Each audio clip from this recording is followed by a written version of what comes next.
वहागाव येथे सोमवारी मध्यरात्री चोरट्यांचा धुमाकूळ, 4 घरे फोडली. एक मोबाईल मोटरसायकल घेऊन केला पोबारा, फोडलेल्या घरातून किमती ऐवजही केला लंपास. घटनास्थळावरून मिळालेल्या माहितीनुसार वहागाव येथील सोपान ताटे व त्यांचे बंधू निवृत्ती ताटे तसेच जितेंद्र पवार यांची घरे आहेत. यामधील सोपान ताटे व निवृत्ती ताटे हे कराड येथे राहणास असल्याने त्यांची दोन्ही घरे कुलूपबंद होती, तर जितेंद्र पवार गावात राहत असल्याने त्यांचेही घर बंद होते. याचाच फायदा घेत सोमवारी मध्यरात्री चोरट्यांनी सोपान ताटे व निवृत्ती ताटे यांच्या घराचा कडी कोयंडा कापत घर फोडले व घरामध्ये असणारे साहित्य, कपडे विस्कटून टाकले.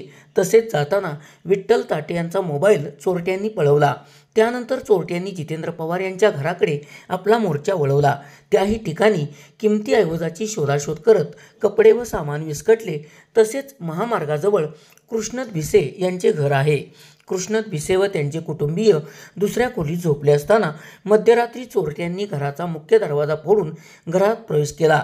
या ठिकाणचा किमती ऐवज लंपास करत चोरट्यांनी कृष्णद भिसे यांची हिरो होंडा कंपनीची मोटरसायकल घेऊन पोबारा केला.